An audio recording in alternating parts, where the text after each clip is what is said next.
The bee on your flower this morning was probably not the first bee to find your garden. That is the part most people miss. By the time you saw her land on the lavender, another bee may already have been there hours earlier, or yesterday, or even several days before. She arrived alone. She tested the flowers. She measured the reward. She memorized the route back. Then she flew home into the dark and told the hive where you were. Not with a voice, not with a map, with a dance. So when the bee you noticed finally appeared in your garden, she may not have been exploring at all. She may have been following instructions written in movement by a bee you never saw. Your garden did not become important when you noticed the bee. It became important when the hive learned your address. That is what changes the whole scene. The bee on your flower is not just a visitor. She may be the second wave, the visible part of a decision that happened somewhere else, in darkness, on a vertical wall of wax, inside a crowd of bodies where no human could hear it. And the strangest thing is that the first bee, the one who found you, may already be gone. If that changes how you think about the next bee that lands in your garden, subscribe. New video every week. Stay until the end, because once you understand how a hive turns one discovery into hundreds of flights, your garden stops looking like scenery. It starts looking like a place that has been reported. Most people imagine a bee finding flowers in the simplest possible way. She leaves the hive, flies around, smells something sweet, sees a bright patch of color, and lands. If the flower is good, she stays. If it is empty, she moves on. There is some truth in that. Bees do search. They do explore. They do notice scent, color, light, shape, and reward. A new flower patch can be found by accident, and the first bee to discover it may not know yet whether it is worth the trip. But a honeybee colony does not survive on accident alone. A single bee randomly finding your garden is useful. 100 bees finding it efficiently is something else. The colony needs to turn discovery into recruitment. It needs to know not only that flowers exist, but whether they are worth sending more workers to. It needs distance, direction, and quality. It needs a way for one successful forager to change the behavior of bees that have never seen what she saw. This is where the hive becomes strange. The bee does not come home and simply drop off nectar. She becomes information. If your flowers are good enough, she may climb onto the comb and begin a waggle dance. She runs forward in a vibrating line, turns back, loops, runs again, turns back the other way. The angle of that run tells other bees direction. The duration tells distance. The intensity, repetition, and excitement tell them something about value. A flower patch does not enter the hive as a picture, it enters as motion. Inside the hive, other bees press close. They touch her with their antennae. They follow the vibration. They smell the scent of the flowers on her body. They receive not a perfect map, but enough information to leave the hive and search in the right direction at the right distance for the right kind of reward. What this means for the bee in your garden is simple, and it is not simple at all. She may have come because another bee voted for you with her body. The famous work behind this began with Carl von Frisch, the scientist who spent years studying how honeybees communicate. He trained bees to visit feeding stations, marked individual bees, watched their dances, and followed where other bees went afterward.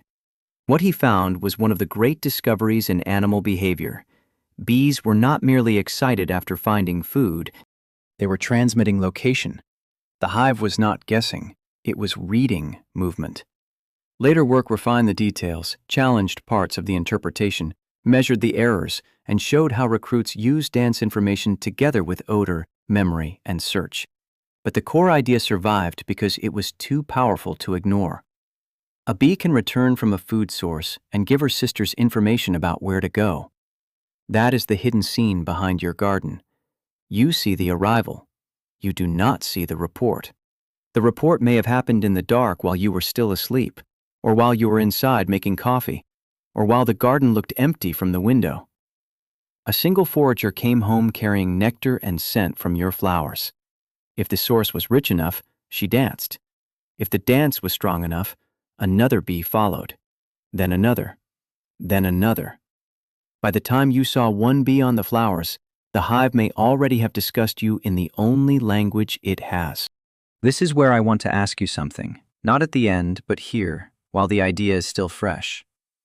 What plant in your garden gets the most bee attention? The one where, if it is blooming, the bees always seem to find it.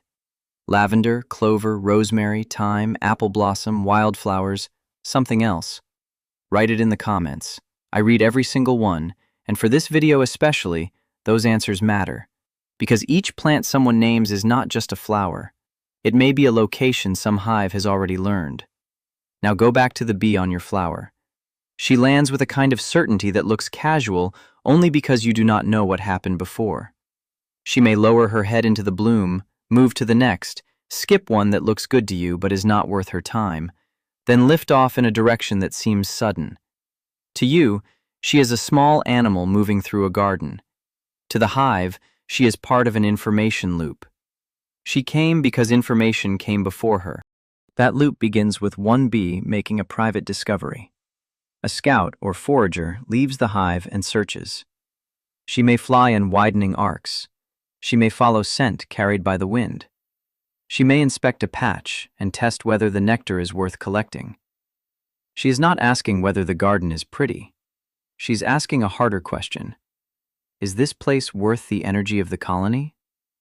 A bee's body is small. Flight is expensive. Her adult life in summer is short. A bad source is not just disappointing, it is waste. A source too far away, too poor, too scattered, or too unreliable may not be worth advertising. She can still visit it once and leave no real trace in the colony's future. But a good source is different. A good source changes behavior behind her. When she returns to the hive, the nectar can be passed to other bees. The scent can be detected. The dance can begin. The location can spread from one body into many. Not because a leader orders it, not because the queen decides, because a worker found value and made that value visible to others. This is one of the most important differences between a bee and a bee colony. A bee can find a flower. A colony can remember that the flower is worth finding again. The memory is not stored in one place. It is distributed through foragers, dancers, recruits, scents, routes, and repeated success. If your garden keeps producing nectar, bees keep returning. If the flowers fade, the dances weaken. If another patch becomes better, the colony's attention can shift. There is no loyalty to your garden in the human sense. There is only reward, distance, timing, and memory. But that does not make it less extraordinary. It means your garden is being evaluated honestly. A bee that dances for your flowers is not complimenting them. She is reporting their value in the only currency that matters to the hive: enough food to justify the flight. When other bees follow, they are not admiring your garden. They are testing the report. If the report is accurate, they may return and dance too. A single discovery becomes reinforcement. Reinforcement becomes traffic. That is why a garden can seem to suddenly fill with bees. It may not be sudden at all. The process began when one bee found it. Maybe the first bee arrived early, when the air was still cool and the flowers had just opened. Maybe she worked the patch alone for several minutes, moving carefully, loading her honey stomach, dusting herself with scent. Maybe no human noticed her. Then she left over the fence, crossed the neighborhood, found the hive entrance, and disappeared inside. From the outside, the garden looked empty again. Inside the hive, your garden had arrived. That is the image I keep coming back to. Not the bee on the flower, but the moment she brings the garden into the dark. A fragment of your yard converted into nectar, scent, direction, and motion. Your lavender becomes a smell on her body. Your distance from the hive becomes a duration in her dance. The angle between your flowers and the sun becomes the angle of a vibrating run across comb. Nothing about this is poetic in the hive. It is practical, ruthlessly practical. If the dance works, bees find food. If it fails, energy is wasted. The beauty is something we add because we are watching from the outside. To the colony, this is logistics. And yet it is hard not to feel something when you understand what the logistics mean. The flowers you planted may have entered the nervous system of a superorganism, not as scenery, as coordinates. Right now, while you are watching this, a bee somewhere may be doing this for another garden. She may be returning from a patch of clover, a row of lavender, a flowering tree, a balcony planter, a strip of weeds along a fence that someone forgot to cut. She may be climbing into the hive and dancing for a place that no person in the house has noticed yet. The people inside may think no bees have found them. The hive may already know. This is why the first bee matters so much. She is the bridge between the outside world and the colony's attention. Without her, the garden is only potential. With her, it becomes a candidate. If the source is good, she brings it into competition with every other source the hive knows about. And there is competition. Inside a strong colony, many bees may be dancing for different places at the same time. One dancer advertises a tree in bloom. Another advertises a patch of clover. Another advertises your garden. The hive does not sit down and compare them like humans at a table. It compares them through behavior. Stronger sources tend to produce more vigorous dances, more recruits, more returns, more reinforcement. The better source pulls more attention. This is not perfect. Bees can make errors. Dances can be noisy. Weather can change. A patch can run dry. A recruit can fail to find what the dancer advertised. But the system does not require perfection. It requires enough accuracy, repeated enough times, to move thousands of small decisions in the right direction. That is what a colony is good at. Not perfect knowledge, useful knowledge. For the bee in your garden, this means her presence may be the result of a chain. One bee discovered, one bee reported, another followed, another confirmed. The source continued to pay, the route became familiar, the garden became part of the working geography of the hive. You see only the final link, and because you see only the final link, it is easy to misunderstand the whole thing. You think the bee found your garden when she appeared in front of you, but she may have found it through another bee's memory. She may be standing on a flower because a sister translated sunlight, distance, scent, and reward into a dance before this bee ever left the hive. That should change how you watch her. When she flies past the nearest flower and goes straight to one deeper in the bed, she may not be wandering. When she leaves in a clean direction instead of looping around, she may not be confused. When several bees appear on the same plant within an hour, that may not be coincidence. You may be seeing recruitment. The garden is talking to the hive through flowers. The hive is talking back through bees. And the conversation is older than any language we have. This is also why small choices in a garden can travel farther than they seem. One patch of flowers does not save the world. It does not solve every pressure on pollinators. It does not erase pesticides, habitat loss, parasites, drought, or the long list of things making life harder for bees. But it can become real to a hive. That matters. A flowering plant that produces reliable nectar can be found. A source that is found can be danced. A dance that is followed can bring more bees. More bees can carry more food home. The effect is not sentimental. It is mechanical, biological, measurable. A garden either becomes part of the colony's working day, or it does not. And if it does, then you are not just looking at bees. You are looking at the return on a report.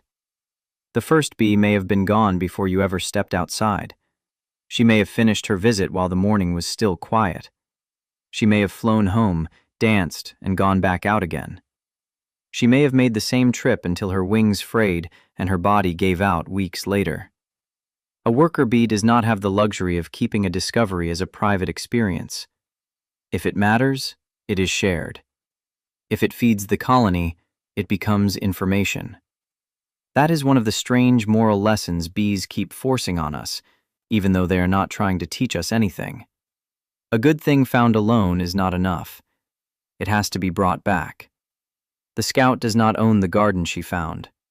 The forager does not keep the flowers for herself. She returns and turns discovery into access for others. There is no speech, no generosity as humans understand it, no conscious idea of helping her sisters. But the result is still a system where finding something valuable means telling the others how to reach it. For an insect with a life measured in weeks, that is astonishing. She may spend part of that short life discovering a place she will not use for long. She may advertise flowers that other bees will visit after she is dead. She may help build a root that continues beyond her body. The bee who first found your garden may not be the one you see today, but the information she carried may still be shaping the traffic above your flowers. This is where the phrase, "your garden was chosen," becomes more than a line. Chosen does not mean loved. Chosen means tested, measured, reported, and worth the cost. A bee had to risk the flight. The flowers had to give enough. The root had to be possible. The dance had to persuade. The recruits had to find it. The source had to keep paying. Only then does a garden become one of the places a hive returns to. That is why the next bee you see should not feel random. She is the visible result of an invisible process. Behind her is a first visit you missed, a report you could not hear, a dance you could not see, and a colony deciding, without words, that somewhere beyond the hive there is a patch of flowers worth the mourning. The bee in your garden did not find you by accident, or at least not only by accident. Someone came before her, someone checked, someone went back, and in the dark, surrounded by thousands of bodies, someone danced your location into the life of the hive. So the next time a bee lands on your flowers, do not just watch where she is. Ask what had to happen before she arrived. Ask which bee found this place first. Ask whether the garden in front of you is already part of a map being carried in bodies smaller than your thumbnail, updated every morning, corrected by hunger, and written in movement on wax.